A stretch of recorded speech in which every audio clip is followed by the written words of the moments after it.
ராசிபுரம் அருகே அரிசி வியாபாரியை கடத்தி கொடூரமாக கொலை செய்த வழக்கில் முன்னாள் நகரமன்ற உறுப்பினர் உட்பட 2 கைது செய்யப்பட்டுள்ளனர்.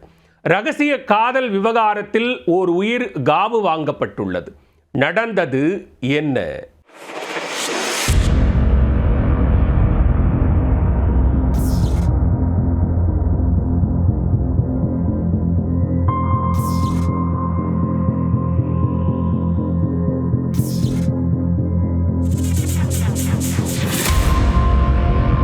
நாமக்கல் அருகே நல்லிப்பாளையத்தில் சர்வீஸ் சாலை பகுதியில் கடந்த ஞாயிற்றுக்கிழமை ஆண் சடலம் ஒன்று கிடந்திருக்கிறது.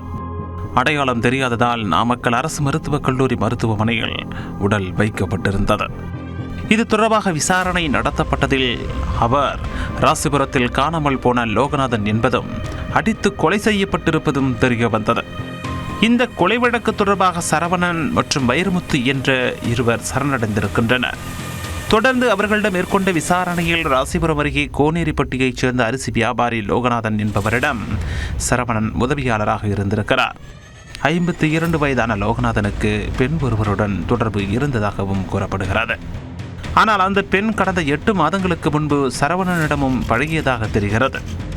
இந்த விவகாரத்தை அறிந்து கொண்ட லோகநாதன் தனது உதவியாளர் சரவணனை கண்டித்திருக்கிறார். மேலும் அரிசி வியாபாரம் தொடர்பாகவும் இருவருக்கும் இடையே பிரச்சனை இருந்து வந்திருக்கிறது. இதனால் ஆத்திரத்தில் இருந்த சரவணன் தக்க சமயம் பார்த்து லோகநாதனை தீர்த்து கட்டுவதற்கு சதித்திட்டம் தீட்டியிருக்கிறார்.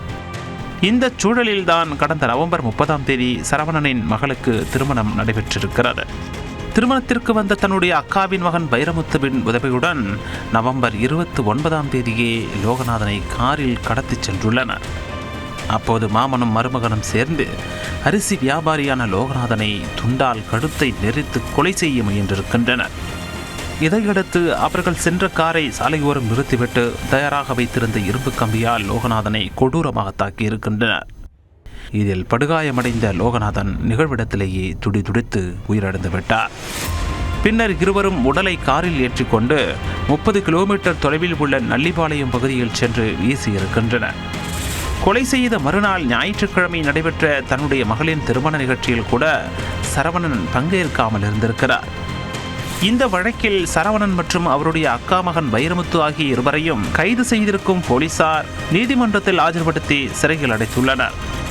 இதில் 41 வயதான சரவணன் குற்ற சரித்திர பதிவேடு குற்றவாளி என்பது தெரிய வந்திருக்கிறது.